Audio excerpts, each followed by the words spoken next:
Hello. Ẹ̀yin èèyàn mi o. A kú dédé wòyí o. Ashley mo tún gbé ọ̀rọ̀ ẹ̀ wá. Ẹ mọ̀ pé ọ̀rọ̀ ẹ̀, ẹni tó ń ṣe kébékébé, tó ń ṣe bàṣàbàṣà, ojoojúmọ́ ni wọ́n máa wọ ọgbọ́n àrékérekè láti dá kí àwọn èèyàn lè rò pé bóyá pé ọpọlọ ẹ̀ mọ nǹkan tó ń ṣe. Irọ́ dẹ̀ ni. Ẹ bá wádìí lọ wá ìbò òfo ló jẹ́ ní gbogbo ẹ̀ náà máa já sí.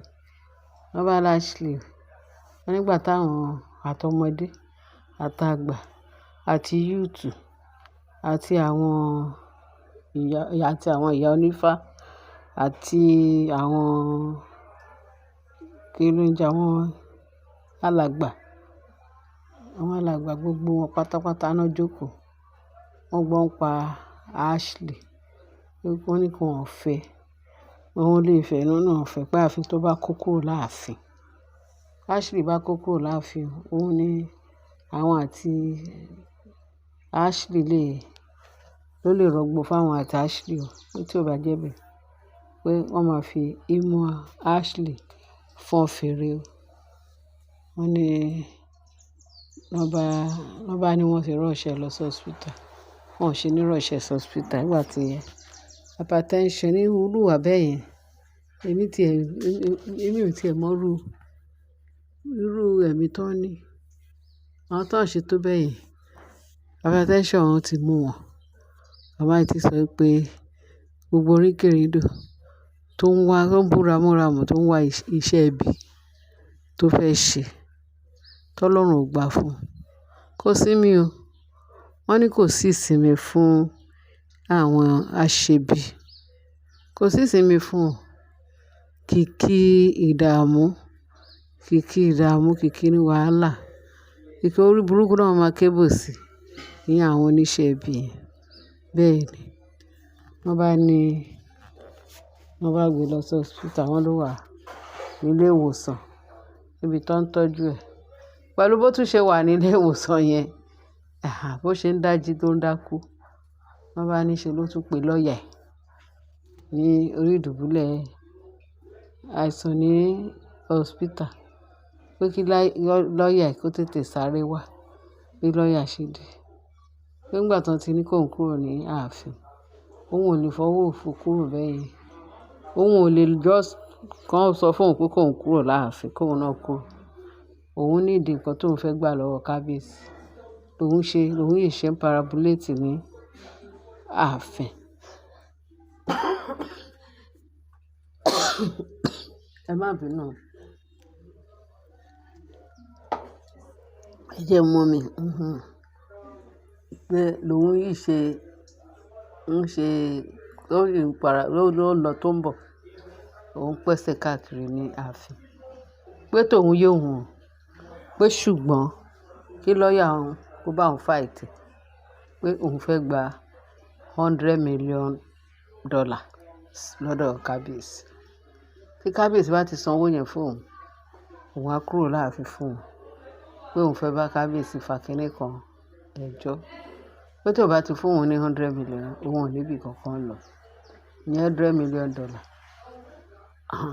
Kẹ́ bá bèèrè ibi tí nǹkan tí iṣẹ́ tó ṣe sí ààfin, àbí irú sacrifice wo ló staff fún kábíyèsí tó fi ní kí kábíyèsí wá san adúrú owó yẹn fún. Bó ni kábíyèsí ti rí irú owó yẹn tó fẹ́ fún.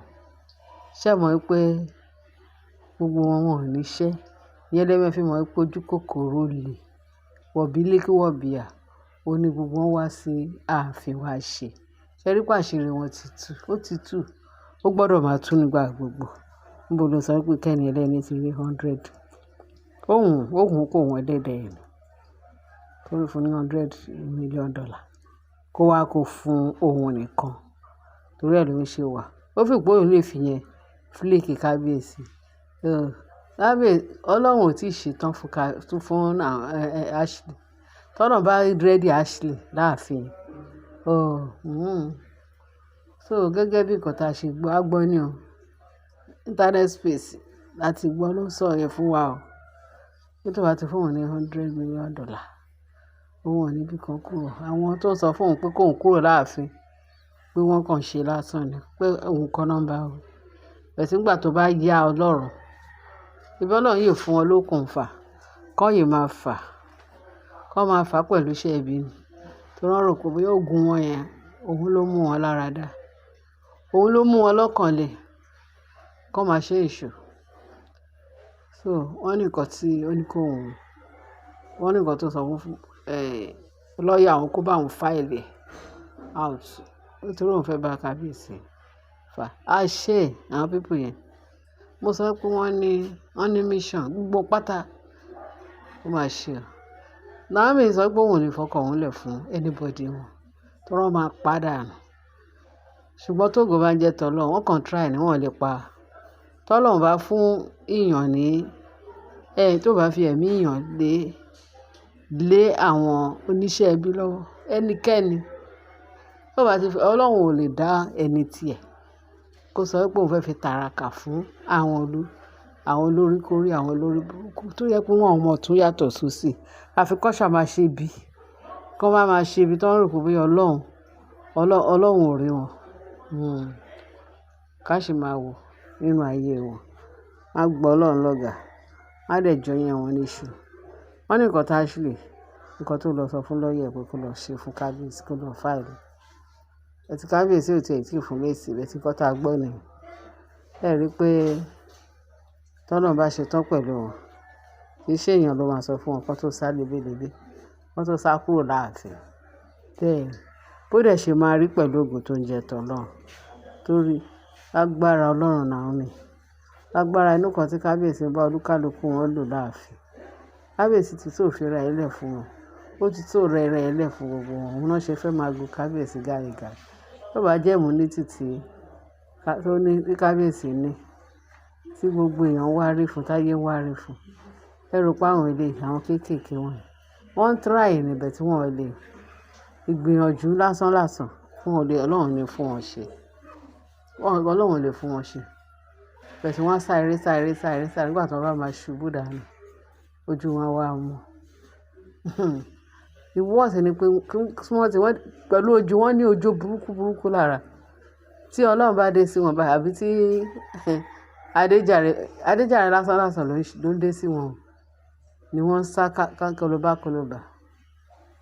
Tí ìwà ìkà wọn tó bá ti fẹ́ press wọn down, tán ti ń rí fìrìfìrì pé ìyà ti ń bọ̀ lára wọn, lẹ bá máa rí pé wọ́n máa sáré lọ bá Naomi jọ̀ọ́ kó gbà wọ́n. Ó ṣe bíi pé Naomi ni ẹni tó ń jókòó dìde, tó ń wò nísàn. Òun wá jẹ́ Jésù. Ẹ ṣe rọ́mbà. Ó tiẹ̀ jẹ́ Jésù àkọ́kọ́ sọ pé lọ jẹ́wọ́ ẹ̀ṣẹ̀ ẹ náà. Jẹ́wọ́ ẹ̀ṣẹ̀, wá ti jẹ́wọ́ ẹ̀ṣẹ̀. A gbàdúrà fún wa ní má ṣe bẹ́ẹ̀ mọ́, kó kúrò nínú ìwà jàǹbá àrékérekè. Ṣùgbọ́n tó bá jẹ́wọ́ ẹ̀ṣẹ̀, you're on your own. Tó bá tún padà sídìí èébì yẹn, you're on your own. Òun ni Jésù fi máa ń dín pẹ̀lú wọn. Wọ́n tún lọ bá Naomi, ojú ni wọ́n kẹfẹ́ mọ̀. Naomi sọ pé òun ò lè fi ọkọ òun lẹ̀ fún wọn. Àwọn wo ló fẹ́ fi lẹ̀ fún? Kó òun fi Ọlọ́run má yẹ pé Naomi gbóúnjẹ alẹ́ fún ológbò. Àwọn olórí burúkú kan padà sílé ọkọ wọn. Ẹ̀yin èèyàn wa, mo máa dúpẹ́ lọ́dọ̀ Ọlọ́run. Mo máa gba èyí tí Naomi ṣe, mo gbàgbọ́ 1,000,000%. Bẹ́ẹ̀ ni pé òun ló lè bá wọn fà.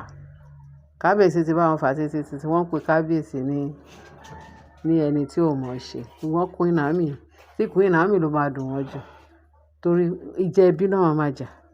Ìjà ẹbí náà ń jà. Òun náà ń jà lọ́wọ́lọ́wọ́ báyìí. Ọlọ́run á dẹ̀ win ni wọn.